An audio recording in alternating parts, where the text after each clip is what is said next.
This conference will now be recorded.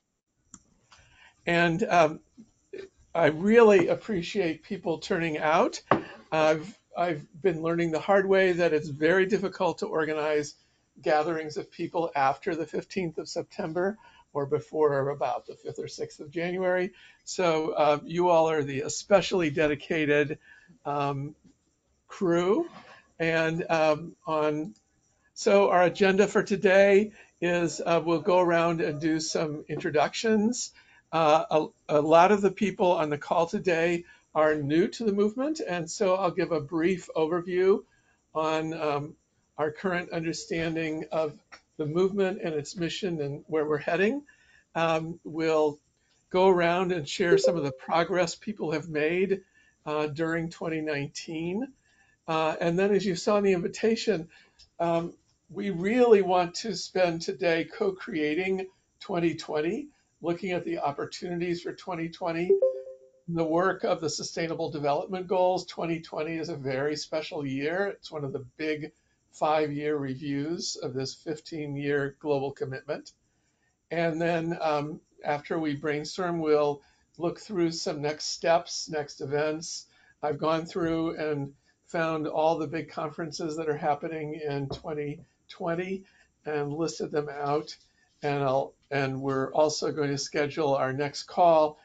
And we'll continue to have them be, for most months, the last Wednesday of the month. So with that, let me call on people to unmute your phone and say hello and say where you're calling in from. Andrea? Oh, sorry about that. Took a minute. Hey, this is Andrea Findlay. I'm calling from Portland, Oregon. I work with Ascension Global Mission supporting community development in Guatemala. Wonderful. And thanks for being up bright and early on the west coast of the U.S. My pleasure. Arthur Nkosi, if you click on your microphone, you should be. Yep, there you are. You hear me? Okay, great. Thank you. Thank you very much, everyone. My name is Arthur Nkosi. I'm the country director for Core Africa Malawi. Core Africa is like Peace Corps, and we take nationals within African countries and they go and volunteer within their communities for community-led projects. Thank you very much. That's wonderful, Arthur. So glad you could be with us. And we've just had such great partnership from Core Africa in this movement. Thank you. So next alphabetically is Gunjan, who's in New Delhi. Hello, Gunjan. You want to introduce yourself? Yeah, hi, I'm Gunjan Veda, and I am Senior Advisor with the Movement for Community-Led Development, working on the meta synthesis. And as John said, I'm based out of New Delhi right now. Great, thank you. And there's someone whose label just says HP. I presume this might be Anne, but if your label's saying HP, could you unmute and introduce yourself?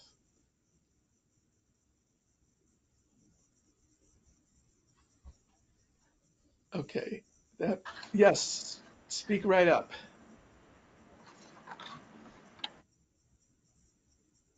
Oh, you've gone back on mute. And we didn't hear you. Okay, so yes. Hi everyone, this is Pascal Johosu calling from the Hunger Project Benin. I'm the regional director for West Africa. Thank you. Wonderful. Thanks so much, Pascal. I'm glad you're on the call and you heard that Mali's on the call today. So West Africa is well represented. So Youth Service Africa, it says your mic doesn't work. So do you want to just type in a message and into the chat again and tell us where your group is located?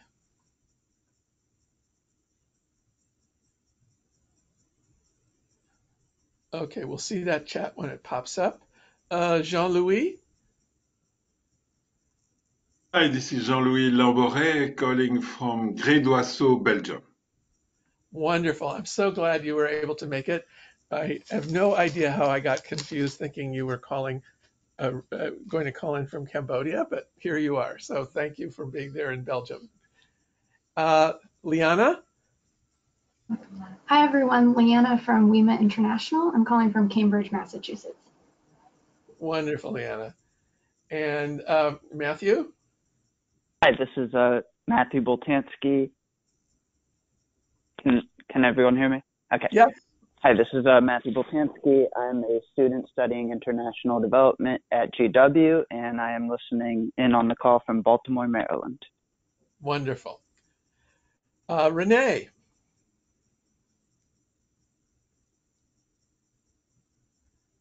Renee, you're muted, so if you click on your microphone, it should unmute and you can introduce yourself. I'm coming from a freelance perspective. I'm a former UNDP staff member for 27 years in West, Central, and Eastern Africa. So I'm coming here today to listen more than to contribute and do propositions. But I'll be listening very well and try to avail my experience of UNDP in Africa to really come into this meeting. I'm from Cote d'Ivoire, West Africa, where I'm now. Wonderful, Renee. Thanks for being with us. One more important voice from West Africa. Ritu. Hi, I'm calling from, I'm Ritu, I'm calling from Delhi. I have two parts of my job. One is evaluation and the second is community-led development. Nice to be here, John. Yes, I'm glad we were able to connect. Sarah.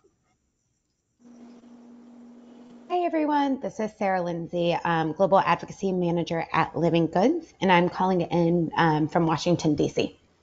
Wonderful, Sarah. Thank you. Tashome. Hello everyone, Shoma, Country Manager for Ethiopia. Wonderful. We're getting a lot of feedback from Renee. Could you mute yourself, Renee?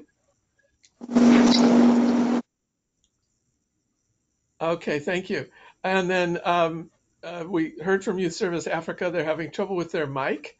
And Faradia, do you want to introduce yourself, Faradia? Yes. Hi, everyone. My name is Faradia. I'm calling from Haiti. I'm working with Racine Development as their COO. That's wonderful. We're so happy to have Haiti's been, very active through Chad here, but to have you with us is really special. So thanks for bringing Haiti to today's call. Yes. And then here in the room, I realized I didn't introduce myself. I'm John Coonrod. I'm the co-founder and coordinator of the Movement for Community-Led Development.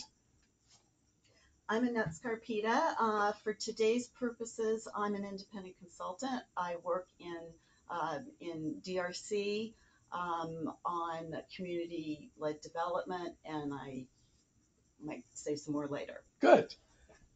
Hi, Megan Nikki Fortune Clark, new business development for the Movement for Community-Led Development and the Hunger Project. Nice to be here. Wonderful.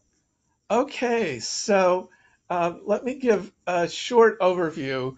For those of you who were with us in October, I found this wonderful picture. This is the picture of Mahatma Gandhi's writing desk. And one of the very last things Mahatma Gandhi ever wrote was a note to a friend of his who was really depressed because of the political upheavals going on at that time. And he wrote to them and said, when it just seems like too much, what you should do is think of the face of the poorest person you've ever seen and ask yourself whether the action you contemplate will restore that person to control of her own life and destiny. And so that is that talisman, he called it. I'll give you a talisman, he said. That talisman really speaks to why there is a movement for community-led development. The prevailing paradigm of development, here's some of the poorest people in the world. They live in Kalahari in Orissa, India, one of the poorest places on earth. And, they have traditionally been denied voice in the decisions that affect their lives. And that's a fundamental human right. The Universal Declaration of Human Rights, to which the entire world has agreed, guarantees that people should have voice in the decisions that affect their lives. But for people who go everywhere on foot, that responsive local institution had better be within walking distance, or that right is denied. And so building strong institutions that are democratic, that are accountable, that are transparent, that people really own and know that they are the owners of, that's a big transformation in how the world does development. And it's the transformation that we're committed to in this movement. A lot of us fought together to get some of these issues into the 2030 agenda, the Sustainable Development Goals. There's Goal 11, which is sustainable cities and communities. There's Goal 16, which calls for peace, justice, and strong institutions at all levels. And we say that begins at the community level. And because so many of these SDGs, fighting poverty and ending hunger and ensuring good health, quality education, women's rights, clean water, all of those things have to be worked out at the community level. And yet communities have been denied the resources and the authority and often the information they need to solve those local problems locally. So we discovered that lots and lots of civil society groups believe in this approach, but we had no umbrella term for this until 2012. And in 2012, a number of think tanks started calling this community-led development and defined it as the process of working together to create and achieve locally owned visions and goals. So community-led development works to achieve systemic change rather than just short-term projects. And on our website, we have lots of analysis of the methodologies and the commonalities among all of our organizations, methods for mobilizing and developing the capacity of communities, transforming the mindsets of both governments and communities to really see themselves as the owners and drivers of their own development, not merely the recipients of the actions of someone else. Recently, we've come across a lot of literature that kind of analyzes what it takes to cause systems change. I mean, lots of intellectuals and think tanks write lots of policy briefs on changing policies and practices and resource flows, but those are really only the explicit level, and they never change by just writing a paper. Because underneath those policies, practices, and resource flows are the relationships and connections we have with the people who can change them, and the kind of power dynamics that shape and limit what things people can change. And underlying all of that are the mental models that people have for how development should be done. What is the mindset? Is it that, the mindset that we advocate for, which is human beings have every right to be and the responsibility to be the agents of their own development, and that things should work up from the bottom, and that there should be an enabling environment for that. That's one mental model. Another mental model sees people primarily as the recipients of handouts from the top. And that mental model is the prevailing sort of paternalistic, clientelistic model that currently shapes most of the development activities that are done in the world. These very top-down sectoral strategies that see people not as the owners of development, but as beneficiaries of someone's largesse. So that is where transformative change happens. Can we have the relationships, the connections, the conversations with those in power who can really change these policies? And how do we go about doing that? That is a lot of what we must do, as well at the top levels as well as at the bottom levels. So everybody with me so far? I can just feel you nodding. I'll keep going. Yes, we are following. Yeah, great, thank you. So the way that we envision doing that is another science. It's called collective impact. That is, no one organization or even a network of organizations can collaborate at the levels required to achieve the SDGs. We really need a structured form of collaboration that brings us all together to create this kind of lasting social change at scale.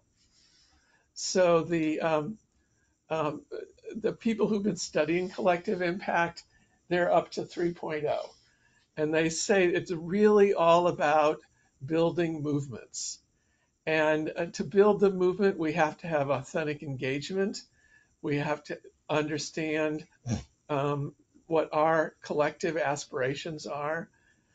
We need to figure out what the highest leverage activities are for us to take.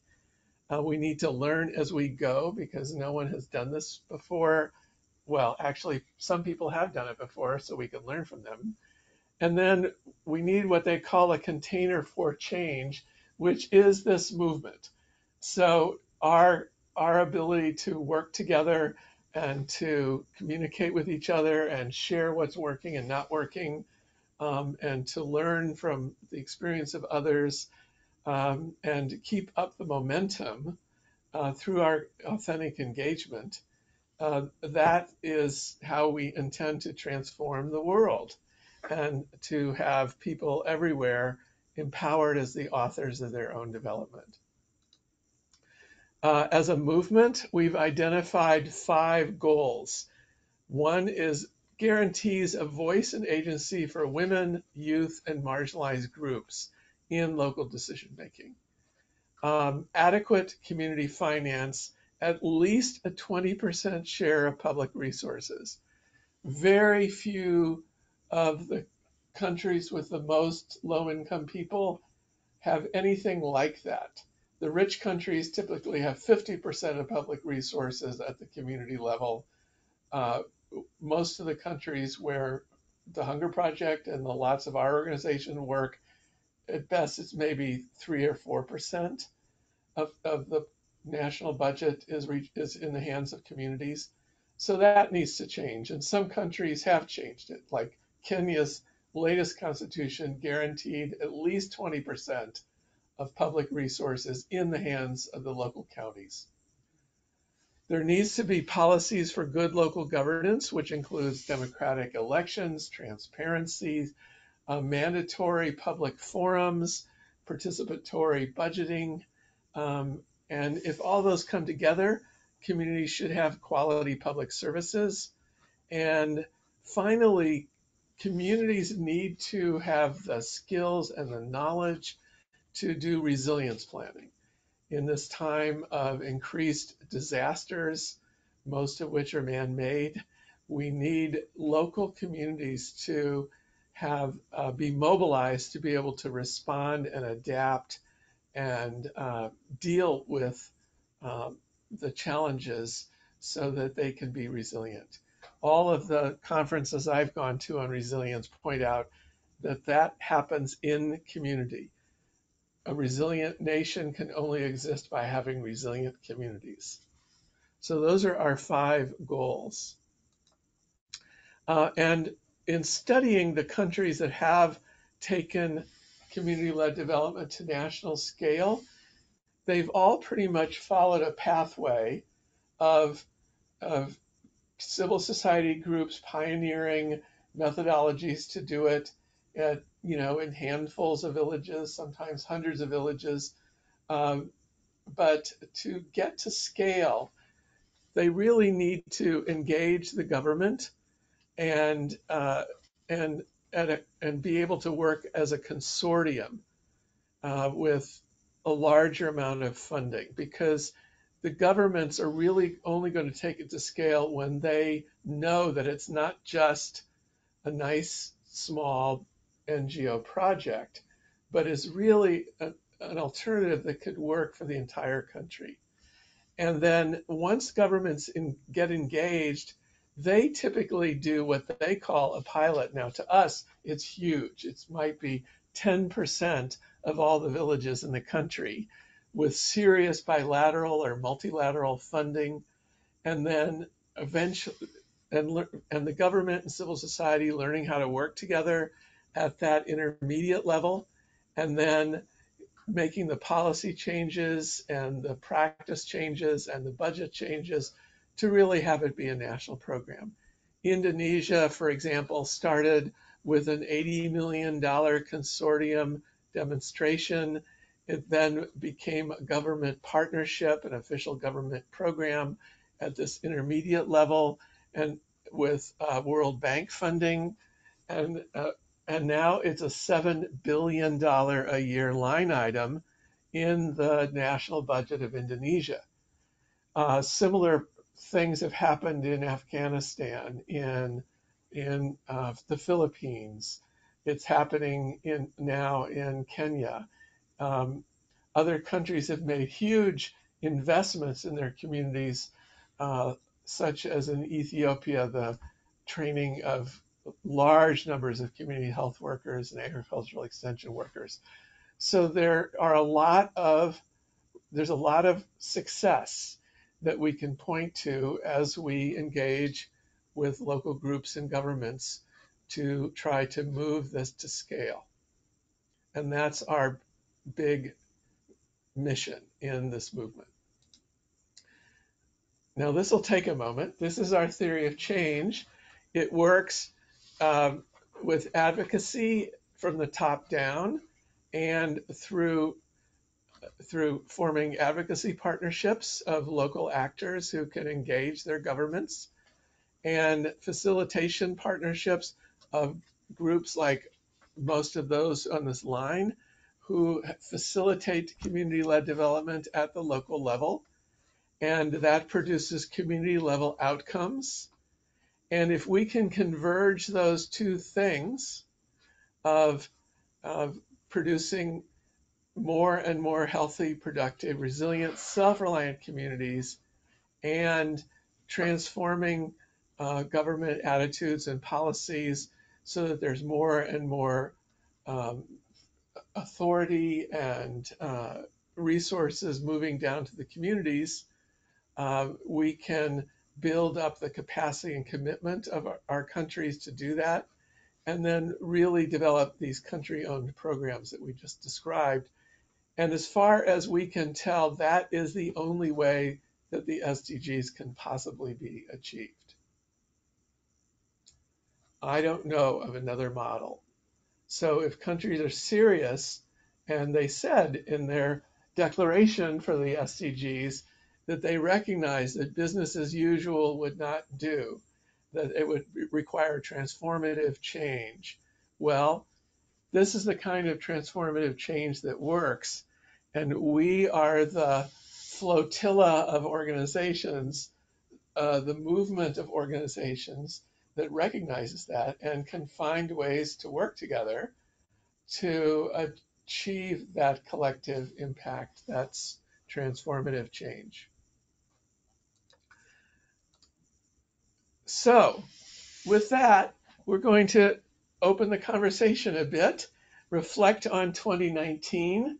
2019 has been a year of a lot of trauma, I think, a lot of elections, a lot of political changes in the political environment. But it's also been a time in which this movement has achieved a lot. Just to start with my top 10, we expanded the number of people who can support the movement through its secretariat. Gunjan's on the line, and I hope is on the line. There, we were able to get funding for at least 3 regional coordinators, East, West, and Southern Africa. And we're really hoping in 2020 to find organizations that can host regional coordinators for Latin America and the Caribbean, for Central Africa, for Asia. We launched the movement in Kenya and in Togo. We had a double launch of the movement in Zambia and its first on-the-ground consortium effort. We had lots of meetings to bring people into the movement in India and Sierra Leone. We've had a lot of we had great meetings in Nigeria. We've heard from lots of people in the Central African Republic wanting to get involved, in Rwanda, in other countries. We had a big presence at a lot of international conferences this year. The UN's Commission for Social Development, Commission for Status of Women, the High Level Political Forum, the General Assembly, the Climate Change Conference, the Population Development Conference, the World Bank's Partnership for Social Accountability, the meeting that just happened in London on Pathways to Power. We got really engaged with the global health community. I think 2019 was the year of community and global health. Every meeting I went to, and you probably have had similar experiences, global health, which was traditionally the top-down sector, the most top-down sector, really recognized, particularly in the Ebola crisis, the critical importance of community ownership, of community leadership to be able to respond to and prevent challenges in global health. As a movement, we held a big symposium in Ghana, a big symposium in Washington, D.C. to advance this agenda. We heard from Pascal and from Daisy of outreach from government to really co-create key elements of those governments' 2030 strategies. And I think this is a big pointer to where we need to go in 2020, is can we get into real co-creation with the champions for this that do exist within every government. If we can find them and nurture them and sit down with them and start to co-create. When we've studied the projects and programs that have gone to scale, that have moved from civil society into government, it's because at the very outset, there's been real co-creation with government. And then the other big milestone was this metasynthesis. Gunjan, if you can unmic, do you want to just share this, take a few minutes and update people on this who really haven't heard of this before, what's going on with this metasynthesis? Sure. So this year, a group of people from the movement, actually last year, a group of people from the movement got together and met Susan Wong from the World Bank, and she suggested something which had already been on the movement's agenda, which was that why don't we look at all the work that has been done when communities are put front and center and see what it does, right? What is the impact when you put communities front and center in development? And that really became, the foundation or the beginning of this metasynthesis exercise. The idea was to get together a bunch of evaluation reports from different partner organizations and analyze and see what happens when you put communities front and center in development. Over the course of the last well, we started out in February, and over the course of the months, as we were speaking with different monitoring, evaluation, research, and learning people from all our partner organizations, we realized that the need was much greater than just looking at evidence and impact, because we did not even have methodologies to capture this impact or effective ways of capturing the complexity that defines community-led development. And so we expanded the research agenda, and this became a collaborative exercise where we have 35 people from 23 organizations working through different subgroups on different parts of this research. And these people have all been working together since April this year. We have the first set of tools from this research, which came out, and we shared this with the broader group in October, actually at our October meeting. And what we really have is a tool that allows organizations to see where they are in the journey of community-led development. It is also a tool that we are using to actually create for the first time a landscape of community-led development practice. What do people mean when they say they're doing community-led development? How is it happening across different geographies, scale, intensity, all such sorts of questions. We have an impact table to help us understand through a time lens what would community-led develop, what is the impact of community-led development that we visualize, and also what are some of the unintended impacts that we see, both positive and negative. And we also have a quality appraisal tool that we have developed, which is a list of 13 simple questions to look at when we conduct evaluations to ensure the rigor of evaluations, and at the same time ensuring that they're true to the spirit of CLD. So these tools are available. We've been seeking feedback. If anybody is interested, do let us know. We are very happy to share them and get feedback on this. The next stage for us is to conduct a realist synthesis, wherein we are going to look at not just what happens when you introduce community-led development in any particular community.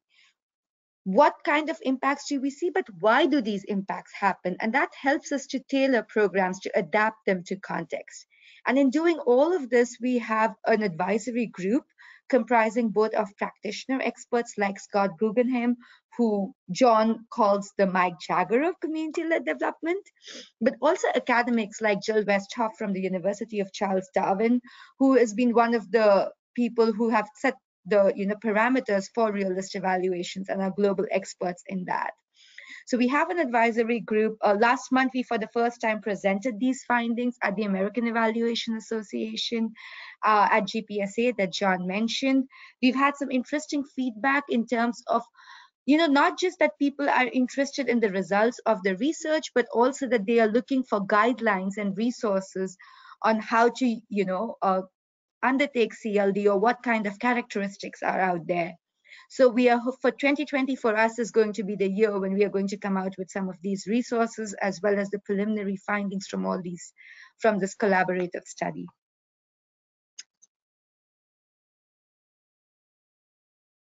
John? Yes, I was just unmuting myself. Okay, Gunjan, thank you.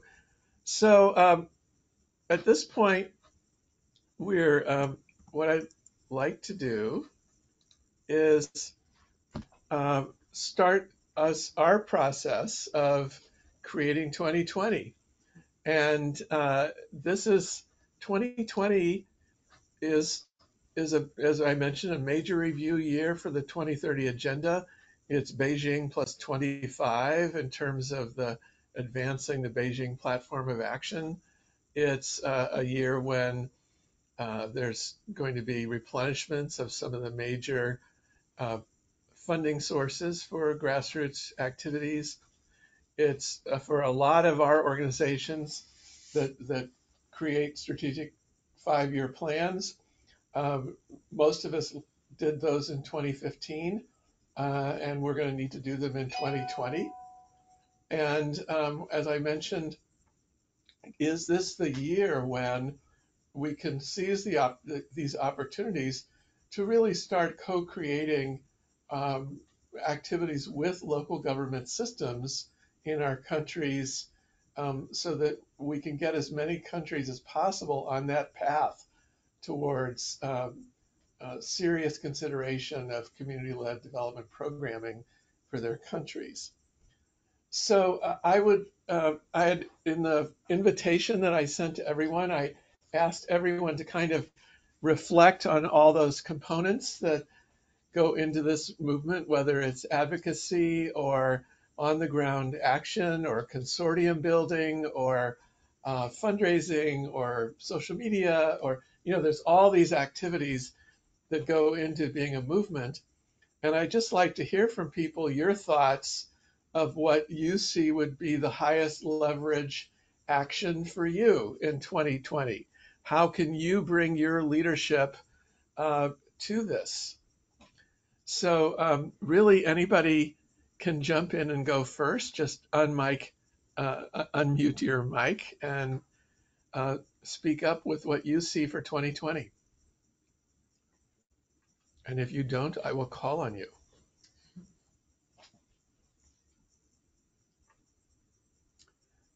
Okay, Ritu Nanda, I'm calling on you. You're a visionary. Tell me what you see for 2020. John. Okay.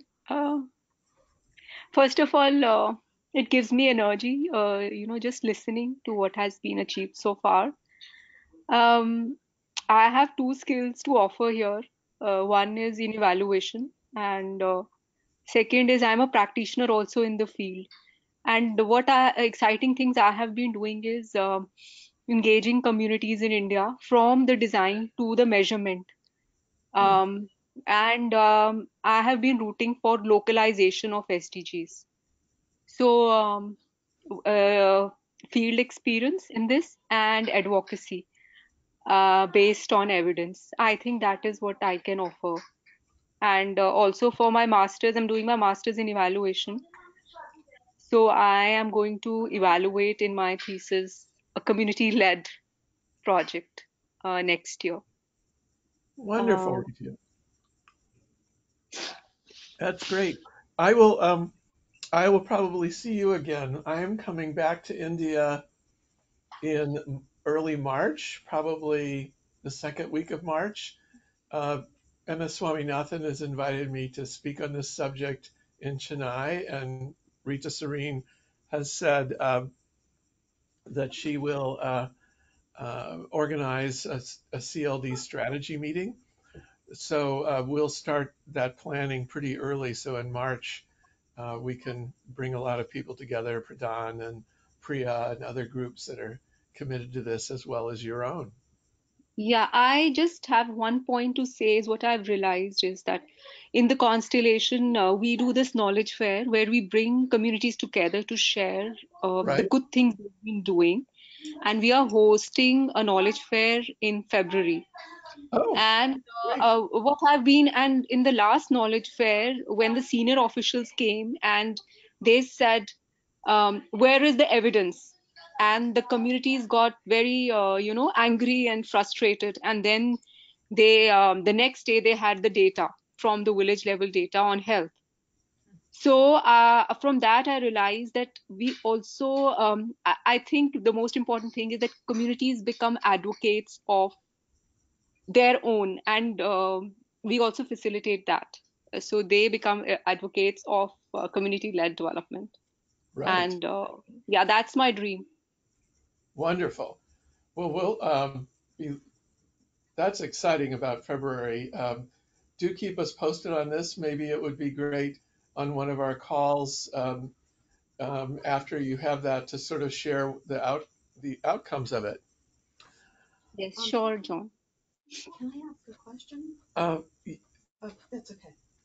Of Ritu? Sure, go ahead. Yeah. Ritu, I'm interested in the knowledge fair. Do you have a structure for that that you have mapped out in terms of agenda, events within it, who's in the fair, that kind of thing? So sorry, I'm not clear on your question. You mean the process or? Yes, like the planning, what goes into creating a knowledge fair? Yeah, it depends. One of my colleagues is here, John Louis. Yeah, but it depends. It varies from place to place what is required. Right. So here in this particular knowledge fair, which I am facilitating in India, is where communities have been taking action on their own, measuring their own response. And I'm not talking about they monitoring the government, but they are self-measurement. And they will come and share with each other what are they proud of. So it's we are still thinking of what the process would be. But That's it's a wonderful. yeah, so they will take the lead and we'll be sitting at the back and just listening. That's great. Fabulous. Arthur, you raised your hand. You want to give us your thoughts? Yeah, thank you very much. So let me just give a little bit of a background in terms of what we're doing here in Malawi as Core Africa. As I had mentioned earlier, that we are an organization that recruits young men and women from universities, and they move from urban areas into the most rural, destitute areas, where they live and work with the community for 1 full year. And I'm really passionate about what CLD is doing because I was on a call earlier this week, and it was with a partnership with the USAID that we're looking at self-resilience learning agendas.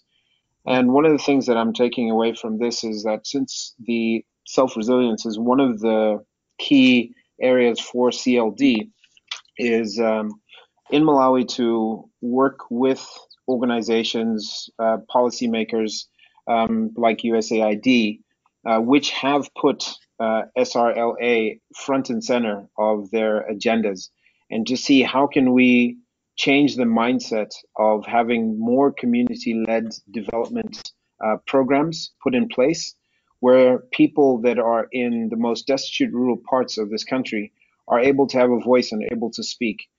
Because one of the things that we've also discovered through different conferences that we've had, that a lot of policymakers, donors, it is top down. A lot of funding does come in through governments that may need to have funding for their ministries that is given by donors, and that then influences how people in the community are able to sustain themselves. So we need to change that mindset. So one of the things for me that I'm taking away from this discussion and that I feel passionate about is how do we turn the arrow around, instead of it being top down, have it be top up. I am very interested also to learn more from Gunjan about the meta synthesis, because I feel that as organizations, especially for my organization that I'm running here, we need to improve on the tools for CLD to look at what kind of impact, what do we visualize in terms of what sustainability should be and self-resilience, but at the same time, get individuals from the communities to be able to give us that information so that we can figure out how do we create a better quality appraisal tool to actually see community-led development programs be successful. And really looking at a hub and spoke model, because as a country here in Malawi, we have over 28 different districts. And if we're able to focus and really determine how a community can be self-sustainable and resilient, then we can be able to take that same model and expand it out. So for us to be able to do that, we definitely need to work with policymakers. We need to work with the larger organizations such as USAID and say, how can we not have programs where it's a one-time gift to a community, and when you go back after 3 years, you talk to the community and find out how things are, and you find that really it was a flop. So to that end, in summary, that's basically what I want to try and focus on this year for 2020. Great, Arthur. Thank you. And are there any specific milestone events in Malawi in 2020 that you see seizing on to kind of make more noise or have a bigger impact? Definitely working with local government systems, because the local government systems have a huge influence on how CLD is actually run in communities. And when I talk about local governments, we have institutions such as district commissioners who take direction from the different ministries within government on how to implement any kind of project, whether it's health, sanitation, education. And so we need to have the communities have a mouthpiece where they can actually inform the district commissioners as to this is what helps us, and not necessarily top down and just receive funding and then we can see how we live from there. Very good. Okay, who would like to go next?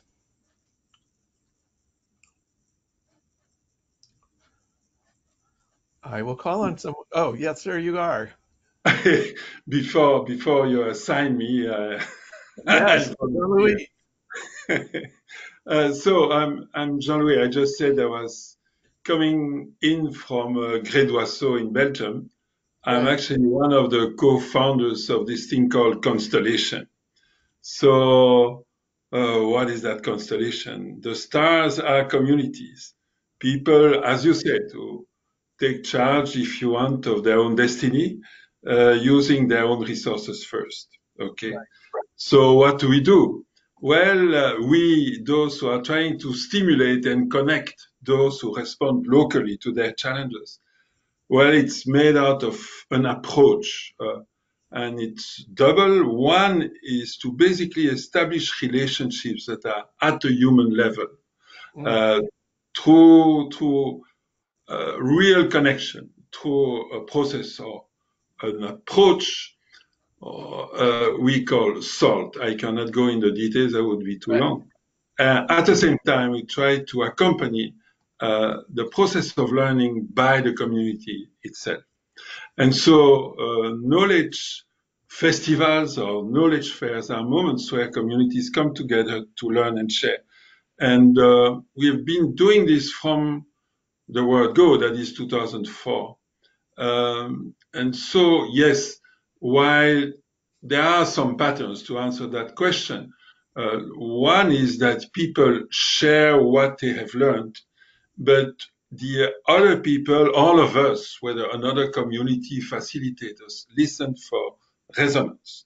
And what resonates becomes an important point for further adaptation in the future. I would just say that yes, there are some common patterns in these knowledge fairs. And the next global knowledge fair is in Kenya. So write this down, please, October 20, 2020. Maybe this is an opportunity to meet face to face. Now, if I may just say what, I don't know if that would interest you, but I can say what I'm working on today.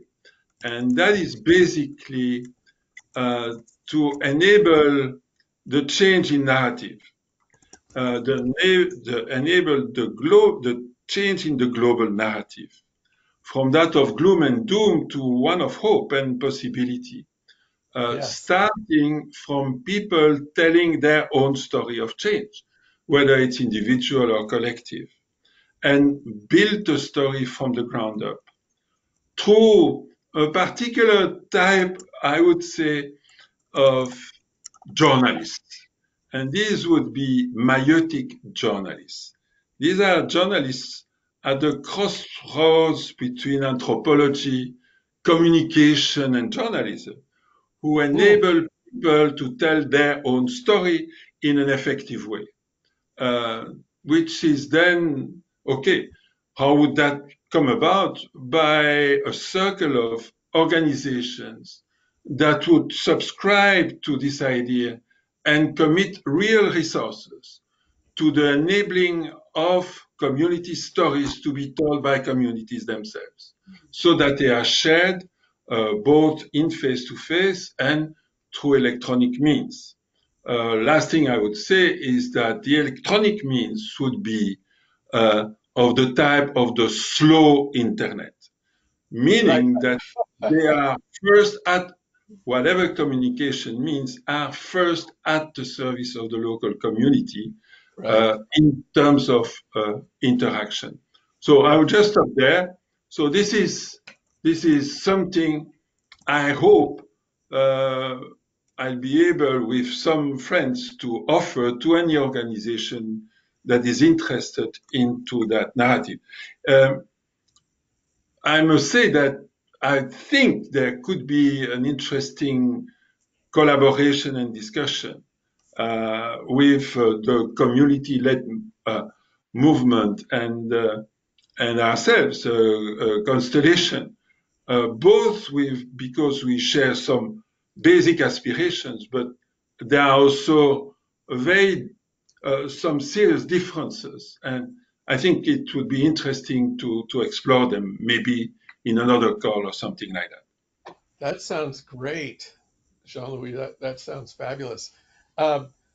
We have I definitely want to follow up with you about how the Kenya Movement for Community-Led Development, which is probably our most dynamic national chapter, given the opportunities of devolution there.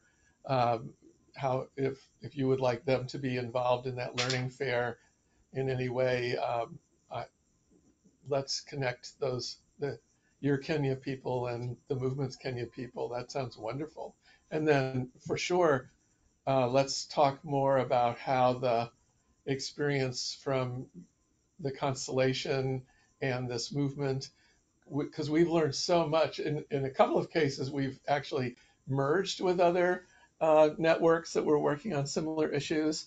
In other cases, like there's Login Asia, which my organization, the Hunger Project, has been very active with, and we've learned a lot from that network. So either through direct participation or just learning from each other, I want to do everything I can to facilitate that. Okay. With pleasure. Sorry, Jean-Louis? I said with pleasure. Oh, great. Okay, so who would like to go next? I can go next. Oh, good. Hi, this is Annette. I am really experiencing a lot of change in the work I do in Congo now. For 8 years, I've been serving, right now it comes down to one single village in the Ruzizi Plain in the east, where there's a lot of ethnic strife, political, military, all of that. And I've had a lot of initiatives over the 8 years, but the bottom line is that throughout 4 field managers, a lot of efforts, the impact wasn't there in the way that I needed it to be. So around the time that the MCLD held its consortium in October, I had made initial partnership plans with an organization called FOPAC South Kivu, and they are basically they lead cooperatives of rural agroecologists, I guess, rural situations that they have trained the co-ops, and they in turn are in a position to serve communities around them. So it's a great network. I made an appeal to them because the funding that I had access to ran out. I told them about the community, about INGO efforts to serve them that didn't work, and they were interested right away. And right away, they got started with going to this community, asking questions, just like we're talking about. And a series of meetings were held, including a summit with representatives from the military, the health component, the religious component, political component, and of course the community itself with the 2 chiefs of the, they have 2 rival chiefs in the community. So they have done more for this community in the last 3 months than the other Congolese NGOs I worked with for the last 8 years. So they are a fantastic organization. Not only do they serve as an umbrella for the community led change in a certain area, but they in turn are part of a greater FOPAC in Congo that can do coordination. So I think that a community, an organization like that has a lot of potential to be the arrows, so to speak, in John's theory of change. So through me, there's the advocacy partnerships with the local actors and engagement, and then the facilitation partnerships. This is not just about the single village that I've served. Already, they recognize that this can be a model for other villages, so handfuls of villages in the area, and then it goes from there. So I see a lot of possibilities in 2020, and I'd love to be involved. Wonderful. Great. We will take you up on that. Okay. Let's see. Daisy, what do you see for 2020 in East Africa? Hello. Hello, Yeah. everybody. Sorry, I think I joined a little bit late. But in East Africa, I think I just came in. I heard from somebody talking about Kenya. I think Kenya is still doing very well, but I will just concentrate on Uganda for now. Okay. Where in the past few months, we have managed to meet with the National Planning Authority to make sure that we made a case.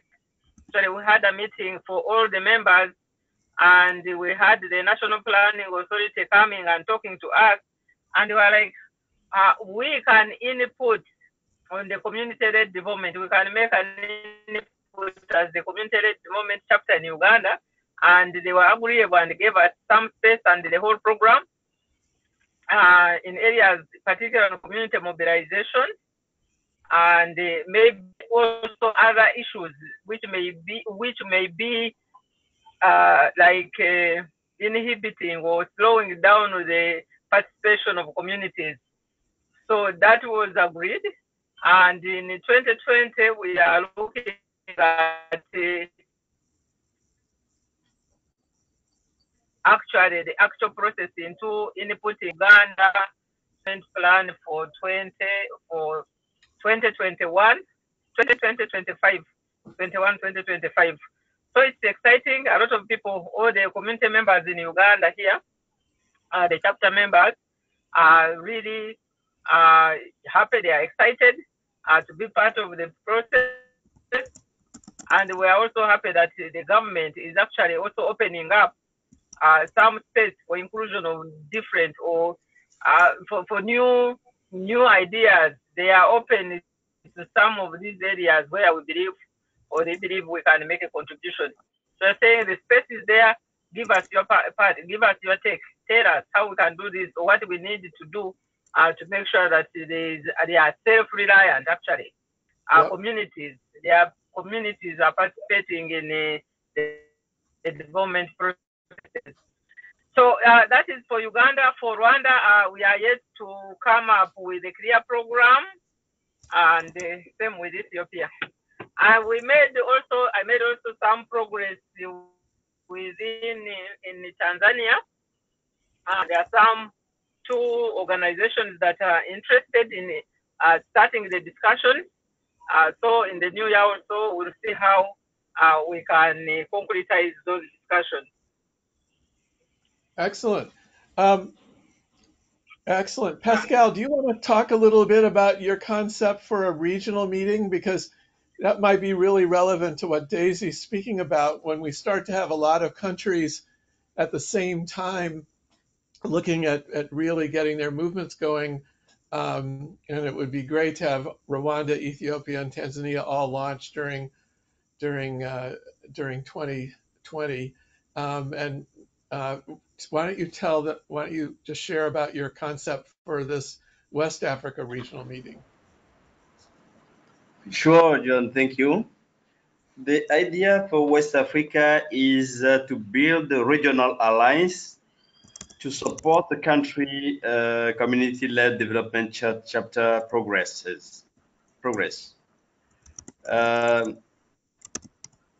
To explain a little bit this is to contact the national NGOs who has established offices here in West Africa, including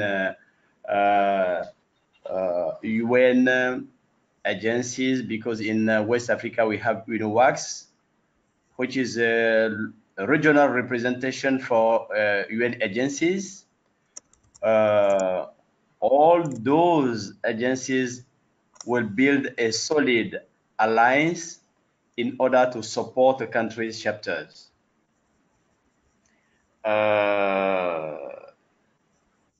Another thing we have planned in West Africa is to expand the movement in Mali, where we have some contact through the Secretariat of the organization through John, and Sierra Leone and Central Republic of Africa, Sierra, where many groups are in touch in order to expand the movement in the country. So that's briefly what I would like to share. Do you think you can get the Nigeria folks? Yeah, sorry. Yeah. Thank you, John. Nigeria, where we were before, Nigeria as well. Right. Okay, great. I know a couple of people have had to leave because we're at the top of the hour. We had scheduled it for an hour and a half, so anyone who can stay, that would be great. Faradia, what do you see in Haiti for this year?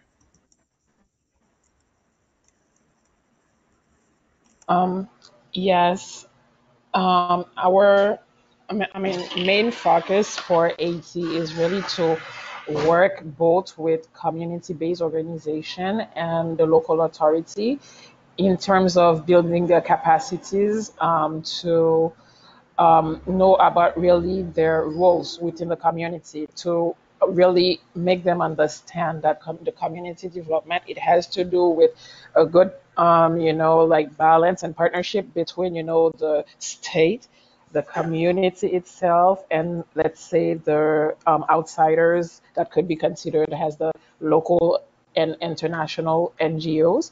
So we really have, that's really going to be our main focus, the capacity building for those two groups, and also the networking, because as you mentioned earlier, the type of projects that are being imposed often to the communities are the top-down projects. Therefore, they're more considered usually as beneficiaries, and it has been really been accepted to them as normal. So, and not seeing really, that change of mentality, that it's them owning their own leadership. So that's what makes, let's say, Racine different, because that's how we work with them. We present it differently. But the networking component is also important, because we're trying now with the other NGOs to influence it so that they start working with the communities when building the projects, really listening to their concrete needs and address them with them. Excellent. Thank you. Leanna, what do you see? Hi. For me personally, I will be happy to participate or contribute more to the research working group in 2020. Gunjan, sorry, I haven't had much availability this last year, but I would like to help with that next year. And also our staff in Ethiopia, WEMA as an organization is completely focused on Ethiopia. And I know our staff has been in contact with Tashome, and they're eager to assist with getting involved with the chapter, helping launch that chapter. Excellent, excellent. Okay, anyone else? Renee or Sarah? Hey, this is Sarah. I can give a quick note of some things that we're planning for 2020 that might be relevant. Living Goods is a part of the Communities at the Heart of UHC campaign.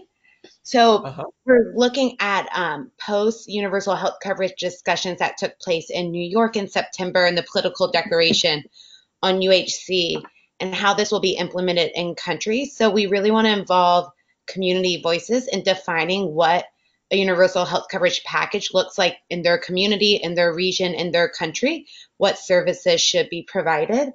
So we'll be doing a lot of advocacy, bringing together community leaders in Ministry of Health, Ministry of Finance, representatives, officials in country. And the countries we're looking at the most are Uganda, Kenya, and Ethiopia, though we're also kind of exploring Zambia and Zimbabwe as well. So I heard a lot of overlap in Ethiopia and Uganda and Kenya throughout this this update. So I would look forward to connecting with those people and see where the overlap is, especially in the realm of healthcare and community leadership. Fabulous. Great, Sarah. We'll make sure that happens. Okay. Renee, anything from you?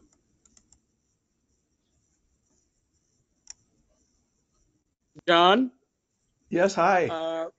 Yeah, hi, John. I've been listening to, what has been happening, and it's really overwhelming. And sitting here in Abidjan, Cote d'Ivoire, and thinking about West Africa, I'm really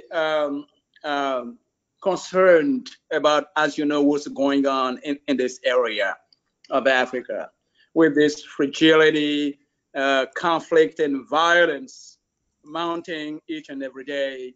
Yep. It is important that, as we can see how countries, states are really not capable of facing this violence and extremism. So it is boggling my mind that the issue of community security is not really on the table. And I welcome the current National Forum of Dialogue going on in Mali to bring all constituencies of the country to really talk about what is there for our security and safety, what is there for local, regional, and national development.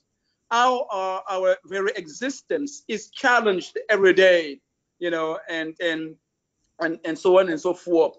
So my point is, how do we do that? How we put together a capable system that ensure community security, and also how do we make sure that communities, as part of local governments and nations, are into policy making, are into decision making, are into building up capacities, empowering people to really be part of this system. So my last point is, how do we ensure that we build, I mean, in this time of changing and shifts of paradigm, how do we bring in partnerships, financing and investment and partners, private sector, to really build up a blended finance model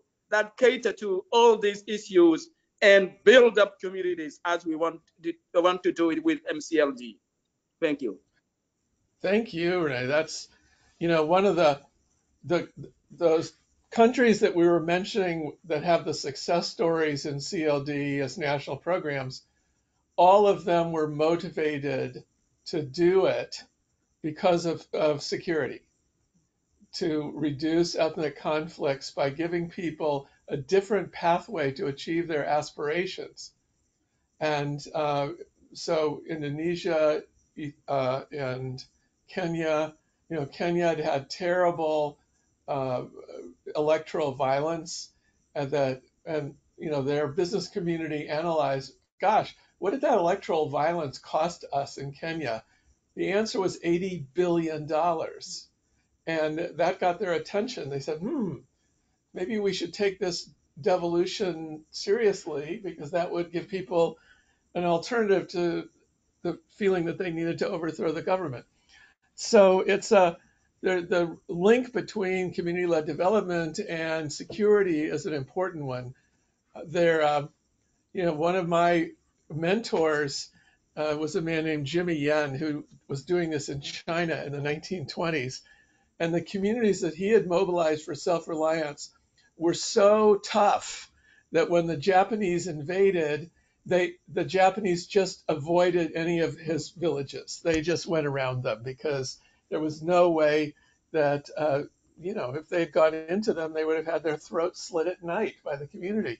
So it's a lot by strengthening communities can reduce conflict. Okay, well, I think we've heard from everybody except Youth Service Africa and Benin, who I, will, I'm sure, connect with Pascal. And from Matthew, we heard earlier, he's going to meet with me tomorrow because he's going to help us facilitate all our connections with all these wonderful openings that you've identified.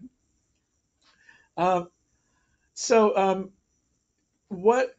I just want to see if there's anything else that people want to bring up for 2020. Annette, do you have? Yeah, Jean-Louis, I love the work that you're doing, and I'd love to connect offline. But I wanted to ask you and I think others on the call, especially your work in Nigeria, how do you identify communities?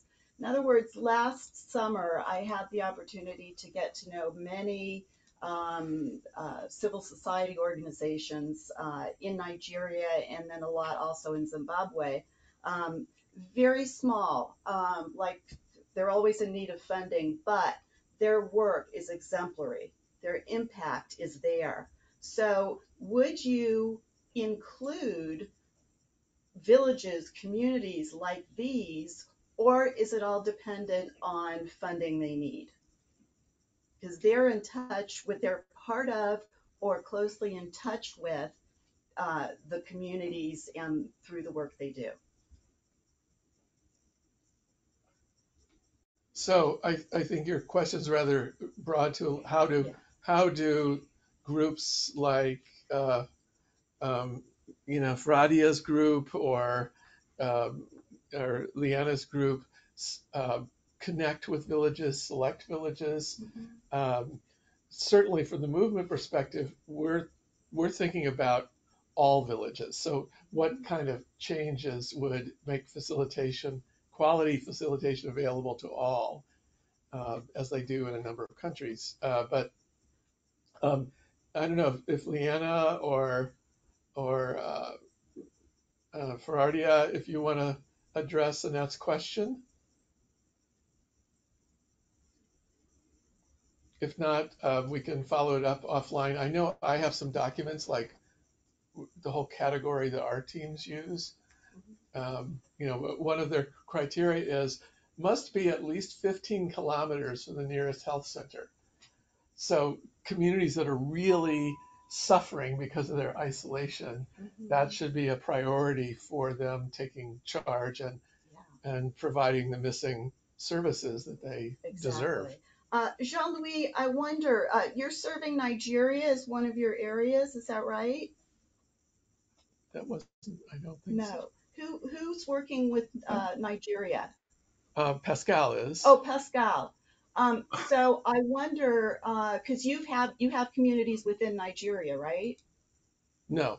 We met with the network of CSOs in Nigeria to enlist them into this movement. Okay, so I wonder, with my connections, if I might connect with that network. Great. And also, yeah, go ahead. Sorry, so I work with John Louis in the constellation, and I know people there. If that helps, I know a professor in the university and who works with communities. Would you like that kind of connections? Sure, yeah. Yeah, I don't know how to connect with you, but if John or somebody. We'll make that happen. That's easy. Right. Yes. I also have some connections in Zimbabwe with communities there. Sarah, you're the one who had done some work there? Well, the way we're set up is we have these regional coordinators. Now our Southern Africa regional coordinator, who's been coordinating with people wanting to start the movement in Zimbabwe, you should connect with him. Okay, great. So we try to coordinate the growth of the movement through our regional coordinators, so that they know everybody who's doing everything. And so I'll link you up with them. Great, thank you. Okay, any other questions, comments, aspirations? If not, let me just remind us, this is a big rock we're pushing up this hill. It's no simple matter. You know, I was looking at one of these charity evaluation groups. It's all focused on value for money and, you know, doing the best you can within this current paradigm. That's not what we're about. We're about actually changing the paradigm, and that's a big lift. So your personal leadership that you brought to this is really going to matter, and 2020 is a hugely important year. You know, I think if we successfully lay the CLD groundwork and conversations and relationships this year, there's a chance of the 2030 goals being made. Time's running out though. Let me just put up this list. We're going to have our next call on January 29th. I'm really open to having someone share their methodology or their results on that call. We didn't have it this time, but we like to every month devote about 20 minutes to sort of sharing one organization's methodology and experience, because that contributes to everybody. Then we're going to be participating with the World Health Organization in February, hopefully with the Africa Union Summit to Shome and Daisy. I don't know how to do that, but we should get at least a note into their hands. Then the UN's Commission on Social Development. I think the 11th of March, but sometime in March, we'll be doing this Millennium Lecture and the MSS Swaminathan Research Foundation in Chennai. We have a parallel event that's been approved at the Commission on the Status of Women, Beijing Plus 25. The Nutrition for Growth conference in London is very important because nutrition is one of those inherently multi-sectoral community-led strategies. If you don't have empowered communities and you don't have a comprehensive set of public services, you don't get nutrition. The West Africa Strategy meeting is going to be set sometime in the first part of April. The World Bank has their spring meetings. Then the UN's high-level political forum, when lots of our countries are going to be turning in their reports. And we have found this a huge good opportunity to sit down with planning ministers. This is the meeting the planning ministers get to come to. And so those of you who will be in New York for that or coming to New York will really try to coordinate our outreach and our messaging with the planning ministers who will be there. Similarly with UN General Assembly, with the bank annual meetings, and with the next climate change conference. We were, our movement's representative at the climate change conference was very successful in getting something passed. Now, all I've heard in the news was what a failure COP25 was, but one thing didn't get passed, and that was a commitment to worldwide environmental education. So, you know, it's not like as visible as, you know, shutting down all the coal factories, but it's important because, you know, people are not getting educated about this. Can you imagine if we could unleash another million Greta Thunbergs? So we had success, and sorry, Monse was not available to be on this call to share about it, but it was a big deal. So with that, I will be sending out calendar invitations to everybody for our January call. We'll, as usual, try to have two of them. One of them at 10 a.m. in India Standard Time, and one of them at 10 a.m. at Eastern Standard Time. So we'll notify you about those. And if you have any inputs or have colleagues who are participating in any of these big 2020 meetings globally, please let us know so that we can make sure everybody gets together. Sorry, Yeah, one quick question. A lot of communities out there, a lot of people speaking for the communities, which of course is not our end goal. Have you thought about translation for countries who don't, and especially for communities? Translation needs to be built in. Well, of course, the organizations that are members who are actually doing the work in communities. The movement doesn't work in communities. Right. So that's a huge issue for every facilitating organization. The Hunger Project, for instance, in India works in 40 different languages in partnership with 40 different district level community-based organizations. So they capacitate the trainers from those grassroots groups to deliver the curricula for capacity development in those local languages. And as far as I know, almost every organization. If you go to our website, though, you will see that we do have a lot of interesting options. You can look at our website in Amharic and Creole and Kiswahili. Anything that Google Translate translates is instantly available these days. Thank you. Yep. Okay, everybody, listen, thank you. Have a very wonderful celebration of holidays and the new year, and you'll be hearing from us. And thank you all for these great openings. We will follow up where follow-up is needed, and I really look forward to what can be accomplished in this key year of 2020 together. So thank you all for your commitment and your leadership and all the work you do every day. So if you want to unmute and say goodbye, you can do that. Bye-bye. Happy holidays.